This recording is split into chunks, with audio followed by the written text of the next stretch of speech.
Ito po, si Nico Fabiano. Once again, nandito po tayo sa Nick Talk, The Real Talk with Nico. Today, it's Friday, na? Today is Friday, January 31, the last day of the month. And of course, we are going in na naman sa bagong month. And that is the month of February. Love month, heart month daw yun po, sabi nila, no? Dahil we are going to celebrate another auspicious celebration. We call it Valentine's Day. Yes, nandito tayo ngayon sa programa natin na Nick Talk, The Real Talk with Nico. And of course, I am inviting each and every one of you. And for those who are already tuning my program, I would like to say thank you very much for participating in my program today, January 31st. And what a beautiful Friday morning. Thanks God it's Friday. Last day na po sa working week natin po. No? And tomorrow, we are going to enjoy. We are going to enjoy ang 2 days weekend holidays natin. Weekdays. And make sure that we make full use of this Saturday and Sunday weekend natin po. Hindi lang rest day para sa atin, but also make it as a family day. And of course, don't forget our religion or religious or obligation natin po, no? Religious obligation. Okay, today straight to the point na tayo, and we'll be discussing some issues regarding Philippines po, no? And of course, dito sa Malaysia, still ang spirit of Chinese New Year, Year of the Snake, still very high dito po dahil we are now on the fourth day, third day ba ito? Third day of Chinese New Year po. As what I said, the Chinese New Year is being celebrated dito po sa Malaysia and in many Chinese communities po around the world. Now, this is celebrated for 15 days. The last day of Chinese New Year will be the Chap Gome po. 15 day yung po, no? From January 29 hanggang the 15 day. You count po and then we are going to have the Chap Gome. Okay, may mga masamang balita tayo ngayon. And I think the Filipino community or Filipinas is also mourning passing of one of the great, sabihin natin, very active, very concerned about ang futuro ng Pilipinas, bayan natin po, at saka ang futuro ng mga Filipinos po, the present generations and the generations to come po. And I'm referring to the very sad news that we received that the congressman or representative Edsel Lagman namatay na po, no? Namatay na po at the age of 82. He passed away yesterday at the age of 52. And this news po, si Albay First Representative Edsel Lagman died yesterday at the age of 82. Lagman's passing was announced by his daughter, si Tabaco Mayor Cristel Lagman, who said that her father died at 5:01 p.m. due to cardiac arrest. Cardiac arrest po, no? It is with the profound sadness that we announce the passing of our beloved father, Albay First District Representative and Liberal Party President, Edsel C. Lagman, she said. And he left his world the way he believed his life, with integrity, compassion, fearlessness. He fought until the end with the dogged determination, tenacity, and unshakable hopefulness that define all that he stood for, the mayor said, or ang anak ni late Edsel said in a media statement. Mayor Lagman said that the late congressman will be remembered and honored by his family, friends, and colleagues as a remarkable and generous leader. A true and loyal friend and an upright, principled, and unwavering advocate of human rights and the rule of law, she said. He will live in our hearts, and we will continue to honor his memory by living our lives the way that would make him proud, he added. She said her father was surrounded by all his children, sisters, and family members in his final peaceful moments. Yan po. Sincere condolence coming from me and my family. And sa mga Filipinos dito po sa Malaysia, we would like to pass this condolences to the bereaved family of Excel, Representative Excel Lagman po. May your soul rest in peace. Alright? So, yeah, shoutout muna tayo kay Marilu Pintojo, who's also watching my program today. Kumusta ka? Apa Matram, hope you're doing fine and everything is running smoothly sa inyo dyan po sa Kuala Lumpur. No? Sa Kuala Lumpur on holiday, si Mrs. Alright, the other topic that we are going to itong still ang BICAM, ang BICAM issue, wherein medyo nahirapan yata ang internet signal natin po. But anyway, tuloy natin po. And the other issue that I'm going to touch is anong response ni President Bongbong Marcos Jr. regarding ang filing of the case or petition by Representative Isidro Ungap and lawyer Vic Rodriguez regarding itong BICAM or National Budget 25 issue dyan sa Supreme Court. Ano ba ang reaksyon, ang reply ni President Bongbong Marcos regarding itong filing of ang petition dyan sa Supreme Court po, which was made last Monday.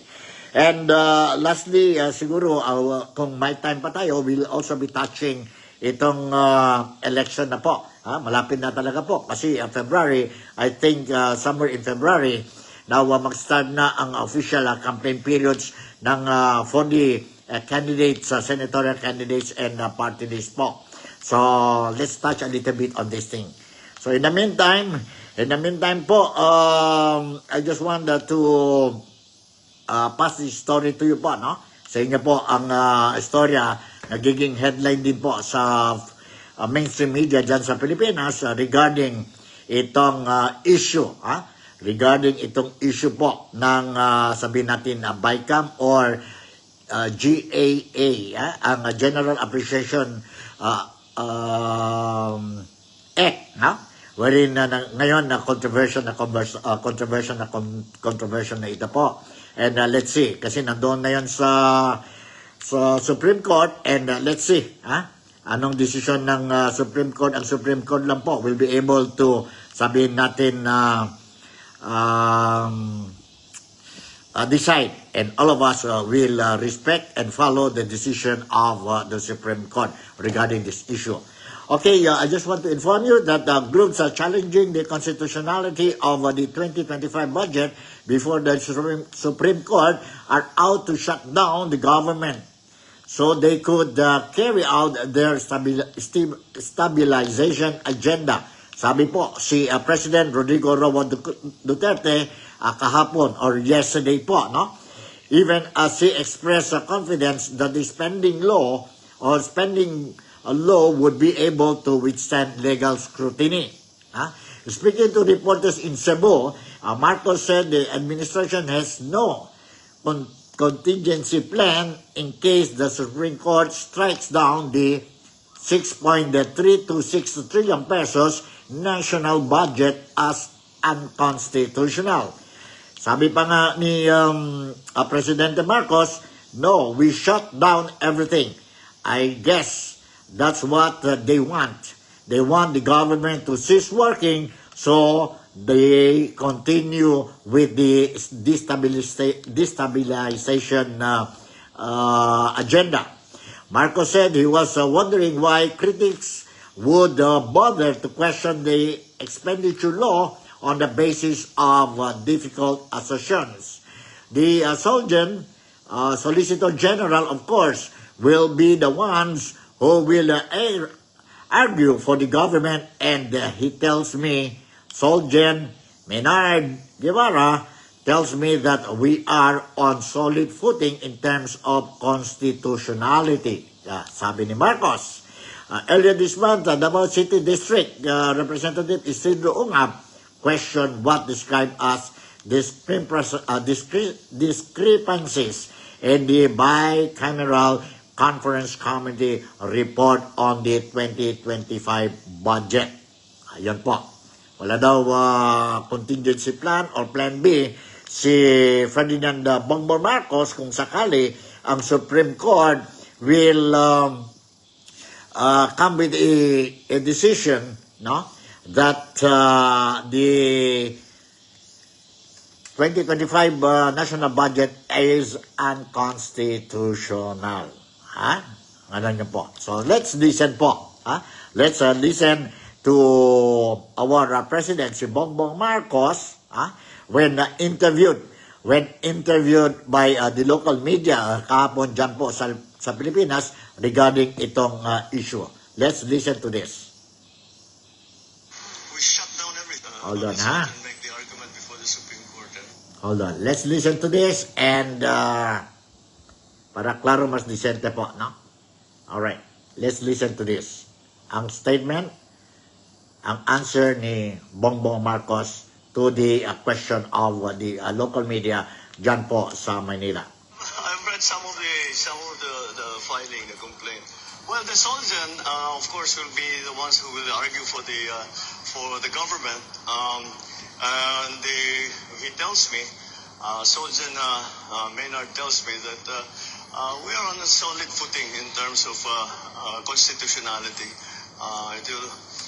I don't know why they bothered to file that because napakahirap ng kanilang assertion. It clearly doesn't... well, anyway, it's not for me to make the argument. We'll let the Soldier make the argument before the Supreme Court, and we're very confident that our case is strong. Pero just in case lang, sir, na pumapor, not in favor of the admin and decision ng Supreme Court, meron po ba tayong contingency? No. We shut down everything. I guess that's what they want. They want the government to cease working. So yung matuloy yung kanilang mga destabilization na ginagawa. Ayun po. Kaya po, sabi ni President Bongbong Marcos Jr. regarding itong issue na na-file na ang petition dyan sa Supreme Court. At the first place po, no? What we are talking here, I don't know, correct me if I'm wrong, as far as I know, what we are talking here is two issues po. Ang questionable BICAM conference report na claim na maraming or mayroon mga blank items sa dyan po sa report, no? Some provisions po. And the other issue here is we are talking about sa petition na po, no? We are talking about ang constitutionality of the 2025 national budget po. So, sabi ni Marcos, ni Presidente Marcos, wala siyang plan B kung sakali the Supreme Court will declare it as unconstitutional ang 2025 budget. In other words, hindi na siya. He will not be looking at the possibility of the reenactment a budget to use for temporarily po while clearing this issue po, no? Sabi niya, I will shut down the government. Yan man ang gusto nila. Those who oppose, and bahala na po. Bahala na ba yun? That's the word. So, ganon niya po. No? Ganon niya po. So, ano sa palagay niya po? Okay ba yun ang response ni Bongbong Marcos when it comes to the issue? Whether mayroon pa ba si Bongbong Marcos or ang gobyerno natin, Marcos administration, mayroon ba silang na-prepare din plan B kung sakali things will not be on their favor, no? Normally mayroon yan po, no? But I don't know what mga advices nagbigay kay President Bongbong Marcos, why all of a sudden surrender na siya. Kung sakali ganyan daw, bahala na daw he will shut down the government. He will shut down the government. Yan ba po, is it the right thing for the executive of the country should do when it comes to itong klaseng sabihin natin crisis, no? Kayo bala po. It's up to you. And of course, the other thing that I want to share with you po, no, regarding this issue, let's listen also po ang comments, no? Komentaryo po ni Manong Ted Filon. Manong Ted Filon po. It's worthwhile also sabihin natin lending our ears to Ted Filon po. Kasi nakikita natin po si Ted Filon, Manong Ted Filon is one media man, personality dyan sa Manila na okay din ang mga ano niya. Okay din ang mga issues raised by Ted Filon. Ted Filon. Saan ba ito? Let's see kung this is the right video clip na okay, hold on ito na ba? I have to check first. Nila Cielo Magno et al. Ano ho bang kaibahan nito? Yung pong kinaginoong... Okay, let's listen to the explanation or clarification po ni Ted Filon regarding itong issue po. Let's listen to this. Tipo po na klaro at hindi po muddled ba, hindi po style pusit na kumbaga, pinalalabo natin yung issue. Okay. Ihiwalay natin yung pong issue nung sinasabi nila Congressman Ungab. Okay. Dito po sa issue na sinasabi ng grupo nila Cielo Magno et al. Ano ho bang kaibahan nito? Yung pong kila Ginoong Ungab, sinasabi ho nila yung BICAM report, Bicameral Conference Committee report, na kung saan daw po ay blanco, at ang hinayaan pong mag-fill in the blanks ay yung kanilang technical committee, technical working staff. committee. Diba? Opo, yung po yun, no? At sinasabi nga daw po, ito po ay, paglabag sa panuntunan ng Kongreso sa pagbuo ng batas. Yun po ang isa sa mga issue na inilapit nila sa kataas-taasang hukuman. Kaya sinasabi po ng Pangulong Marcos Jr., maduduling ka doon, 4,000 pahina binasa mo. Oo, and fairness, over the weekend, pinagmalakihan ng Pangulo na 4,000 pages. More than 4,000 pages ang kanya pong binasa. Just last Masipag month, niyo naman po, I had to ayan. read 4,057 pages of the General Appropriations Act for 2025. Palakpakan natin. Thank you, President, Ilang for... page ba yung Senate Bill number 1979? Ay! Yung comprehensive sexuality education, na parang na-fake news yung Pangulo. Siguro iba kasi ang inuna niya. So, more than 4,000 pages. But thank you, Mr. President. Trabaho niyo yan. Kailangan ginagawa talaga yan. Well, anyway, so wala siya mahanap doon na blanco. Walang mahanap na blanco. Ako naniniwala ako doon. Kasi nga, GAA na yun eh. Oo, ang sinasabi na may blanco is the BICAM report. Okay, sige. Magkaiba yun. In-explain yan sa atin ni Professor Cielo Magno. Okay, sige po. So, ihiwalay natin yun.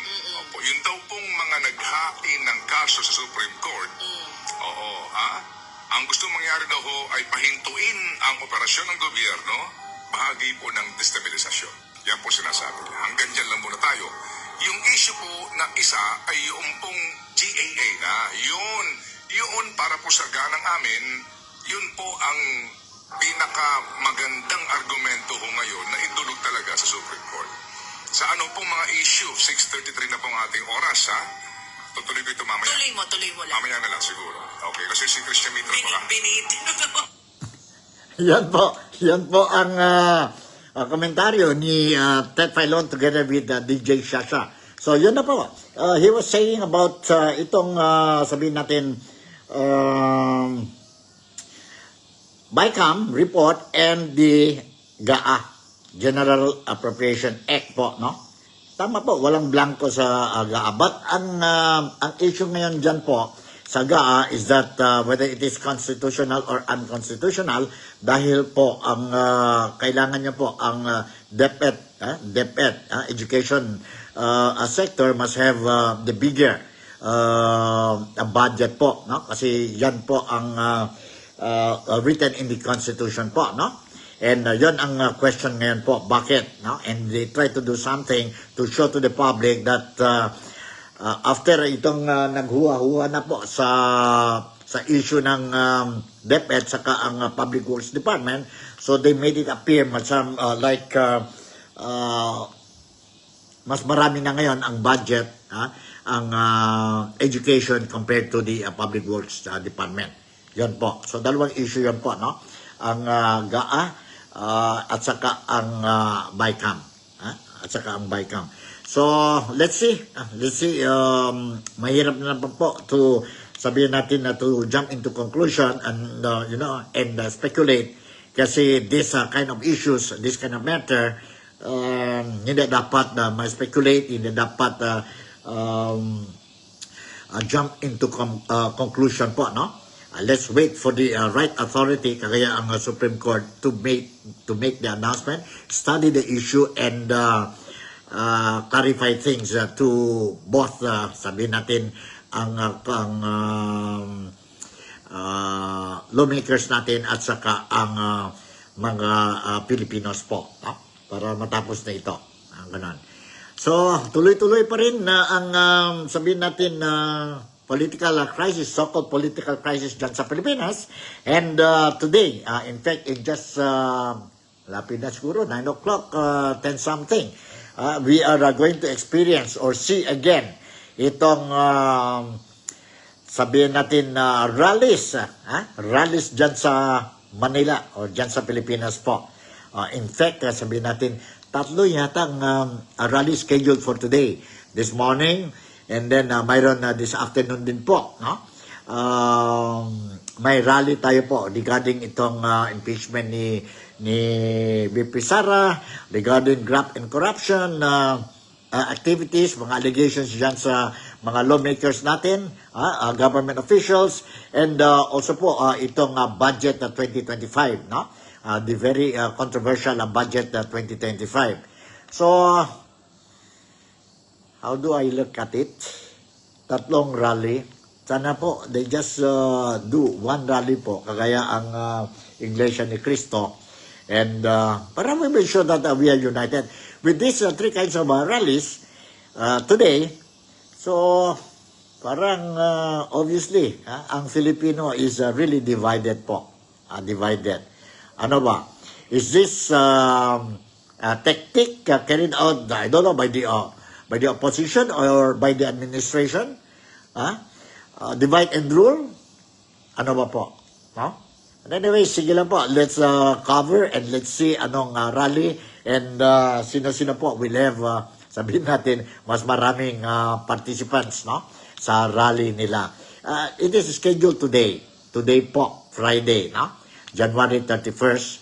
And mayroon tayong morning and afternoon rallies po. 3 rallies ito po. Anyway, let's go back to, sabihin natin na Ted or Manong Ted Filon regarding itong issue na rallies po. Let's listen to ang mga discussion nila with Shasha regarding itong rallies, no? Scheduled for today. Magandang discussions nila and we can learn something from them. But this was aired yesterday, if I'm not mistaken. Nag-record lang tayo po so that I will be able to share it with you, no? Share it with you sa programa ko, no? Let's listen to this. Tingnan natin. Let's listen to this. And sana lang po, hold on, sana lang po, it will be very clear sa inyong lahat and it's up to you lang po. Nandito. Sa pera ng bayan, sa mga walang pakundangan, sa gitna po ng paghihirap ng marami, hindi po ba kung saan nila dinadala ang pera ng bayan, mahabang mga diskusyon tungkol po sa korupsyon, tungkol po sa pambansang budget na talaga namang binaboy ho nila. Tinagurian pong pinakakorap na budget sa kasaysayan ng Pilipinas. Matutuwa lang po ang mga taong kanila pong gustong tumpukin dito. Kasi hati-hati sila. Yan po ang katotohanan. Kaya ho, hindi mangyayari yung inaasam-asam natin na pagbabago kasi alam ng mga nasa pwesto that they can never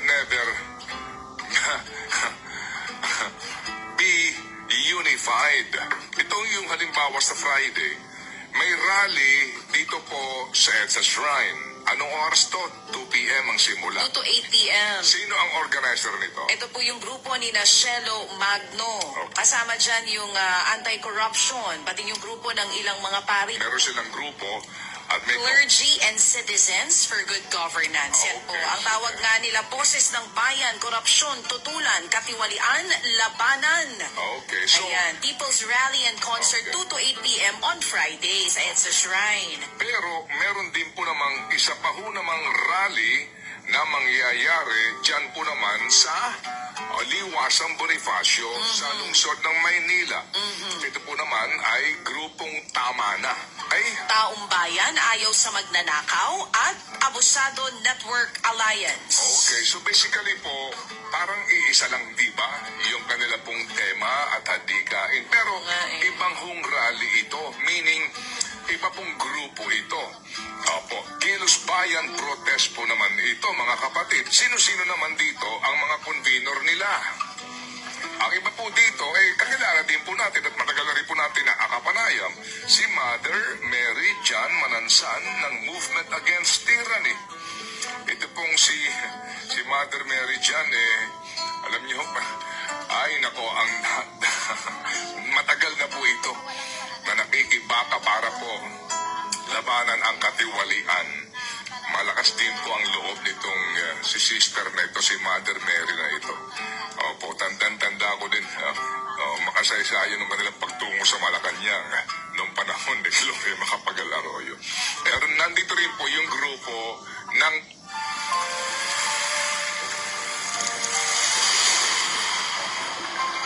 Makabayan, right? Opo, yung bayan muna dito po. So, kung halos papareho lang po against worsening poverty, corruption, and impunity, bakit di sila magsama na lamang? Well, hindi ho natin sila mapipili. Pero maliban dito, there's more. May isa pa. Ito ho naman ay sa People Power Monument happening still on Friday. Ito ho naman ay grupo nila, Trillanes. Merong tweet si Mr. Trillanes na nagsasabi na ito raw pong rally na mangyayari sa shrine ay nahaluan ng mga DDS. Duterte diehard supporters. DDS. Oo. Kasi meron daw pong tweet, just to be clear, our multi-sectoral rally is on January 31, 9 a.m. At the People Power Monument, this is solely for the impeachment of Sara. Iba ito sa rally sa EDSA Shrine sa hapon ng Jan 31 na na-organize ng civil society pero nahaluan ng DDS groups at mga pro-Duts retired general. Abay, forma dito, opo, sila Father Robert Reyes. Umalma dito po si retired General Eliseo Rio Jr. Nakasama din po dito sa rally po sa EDSA Shrine. At sinasabi na, ano ka ba naman daw, sabi nila. Di ba? Bakit mong pupulaan itong ang grupong ito? Gayong sila din ay humihingi ng impeachment daw ni VP Sara na ituloy at papanagutin daw po ang presidente kasi siya ang sagabal sa impeachment ni VP Sara. Opo, ito ho ang sitwasyon sa ating bayan.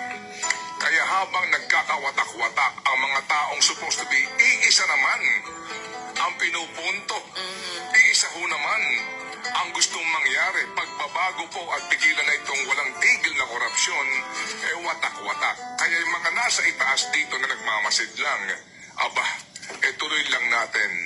Lalo pat ngayon, mga kapatid, ay year of the crocodile snake. Snake nga lang.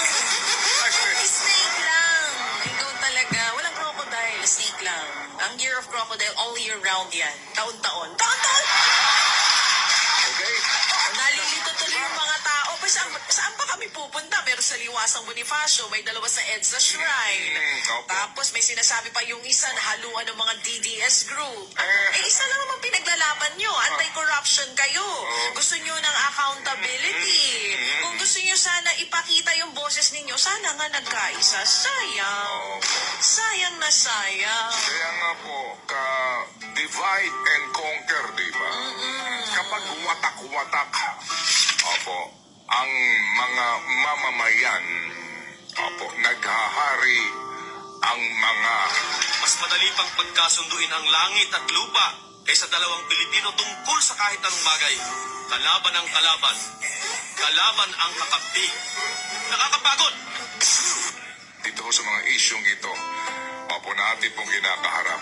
Ulit-ulitin po natin, mga kapatid, wala pong mangyayari dito. Yan po. Narinig niyo po ang conversation between Shasha, DJ Shasha and Ted Filon regarding itong si Manong Ted Filon regarding itong issue na ito po, no? Ang rally. Today yan po. Good morning, Dad. Have a nice day ahead. Thank you very much, Mary Lou. And si Mary Lou nasa Kuala Lumpur enjoying ang bonding niya sa mga anak niya dyan sa Kuala Lumpur. Samantala, ang partner niya dito po sa KK, busy din sa vlogging at saka sa Chinese New Year coverages natin po. Okay, yun po, we are going to watch carefully itong tatlong rally po. I agree with Ted Filon, Manong Ted Filon at saka kay DJ Shasha when we talk about itong, the word divide and conquer po. No? Sana united na lang, isa na lang grupo po. And then after all, ang issue dyan is about corruption, about impeachment, about sana nag-isa na lang tayo po, no? Kagaya what happens sa Iglesia ni Cristo Peace Rally po. Peace a prayer. Nakita natin po during the Peace Rally organized by Iglesia ni Cristo, ang dami talaga mga tao na attend, no? Sa Quirino Grandstand alone, mayroon tayo between 1.5 to 1.8 million people attended. And wag natin kalimutan na it was a nationwide peace rally and estimated po, no? Crowd or people who participated in the rally is something like no less than 2 billion people po. So ngayon we will see po kung mayroon tayong again ang rally dyan sa EDSA Shrine organized by Shelo Magno, Professor Shelo Magno. Mayroon din tayo dyan sa Liwasan Bonifacio, no? Liwasan Bonifacio, and the third one is dyan po sa People Power Monument by Trillanes Group, and they are talking about impeachment of Vice President Sara Duterte. Magulo na po, no? Magulo na. Magulo ang Pilipinas. And kami po dito sa Malaysia, no? Mga overseas Filipino workers, mga Filipinos din, migrant Filipinos dito po, and the entire Filipino community dito po sa Malaysia, particularly dito po sa Sabah, no? We are closely monitoring itong happenings dyan sa Pilipinas. And it is for this reason that I myself is doing this daily vlogging para more or less ang Filipino communities dito po will be properly informed of what is happening dyan sa Pilipinas. And of course, dito din sa Malaysia. No? Dito din sa Malaysia. Okay, final topic natin dito po is regarding ang election po. No? Midterm election scheduled on May 12th. May 12th this year, no? May 12th. And I just really forgot, I'm sorry, ano talaga exact date ng official campaign period ng senatorial candidates as well as party list. But it will be this month. It will be this month. Middle of this month ka or maybe kasi ang Kongreso, they are going to go on recess. Holiday na sila po sa February 7. So I think by, if I'm not mistaken, February 14 siguro yun po, no? Official campaign period po. for the candidates ng senatorial aspirants and party list. And after 1 month, mag-umpisa na po ang official campaign period ng mga kandidato, aspirants for public servants or office, elected position po, no? Sa March yata yun po, no? Sa March. And it will lead towards dyan na po sa May 12th election. Sa May 12th election. And allow me to share with you itong sabi natin statement ni former President Rodrigo Roa Duterte po, no? Rodrigo Roa Duterte. Let's listen to this po. Parang advice lang ito, no? Advice lang ito. Let's listen to this. Alright? So, in this coming election, I hope that the President, kung marinig niya ako, bigyan na lang tayo ng, sabi ko, a fair shake of patas ng ang laban. Wala lang, he will not allow, kagaya ko noon, nagprangka-prangka ako sa mga taong tayo, yung na huwag kayong pumasok sa takutan pati yung sa violence. It's not good. Let us keep democracy as was handed down to our parents. Yung i-preserve natin yung legacy na binigay nila sa atin. Although in the course of time, it was not really perfect. Pero we're able to maintain this kind of environment politically. So we try to maintain that kind of, whether we are the ones in power or opposition tayo. Sana si Presidente Marcos will see to it that wala lang and yung vote buying, wala yan talaga na. Kasi yung vote buying is really out of the, hindi natin pwedeng pakialaman yan eh. You cannot control it in a way, so what would be the point in making so much noise? It would just magsamang loob ka lang. Pero yung mga violence, terrorism, ayan ang hindi pwede.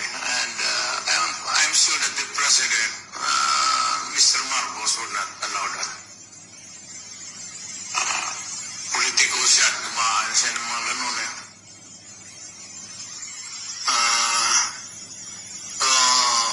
Let us go back to our respective territories and start to organize. Mahirap mag-organize pag walang pera. So, ang PDP is shoestring budget talaga to. But whatever na makuha namin ng malaki, kung may magbigay man, gaya ng mga negosyante, we will share with you whatever ibibigay namin sa taas. Yung mananalo na, kagaya ni Yan po ang maganda ang mensahe ni former President Rodrigo Roa Duterte po, election po, no? And for the qualified voters, I just want to remind you also po, please listen to mga debates, mga forums, mga kampanya ng mga kandidato natin po dyan sa Pilipinas, be it senatorial and congressional or dyan po sa mga mayors, vice mayors natin po, no? Mga konsehal natin po. Listen to them and observe and see whether what they are saying is ano ba yan, bluff lang yon or they really meant to do what they are pledged or pledging or promising po, no? Let's watch them and let's make a wise decision po, no? A wise decision when we cast our votes on May 12th. May 12th po. Kaya nga, as what I said, ako din dito sa Malaysia or dito sa Sabah, what I'm going to do is I'll make sure that whatever mga forums or mga dialogues or whatever campaign sorties na mayroon ang mga senatorial candidates po, no? We will try, or I will try my level best to pass it to my viewers, to my participants dito po sa programa Nick Talk, The Real Talk with Nico. So that, of course, obviously, ang purpose ko po para they will be properly informed and will be properly guided when they participate or when they cast their votes on May 12 po, no? May 12 midterm election. Ganun yun po. So siguro hanggang dito na lang tayo po, no? And of course, I'm going to monitor din po ang rallies, 3 rallies dyan sa Manila today, and whatever updates mayroon tayo po, I'm going to share these updates or informations to all my viewers dito po sa Nick Talk, The Real Talk with Nico. If you want to review ang mga previous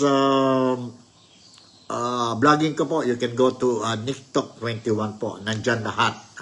Nandyan lahat. And yeah.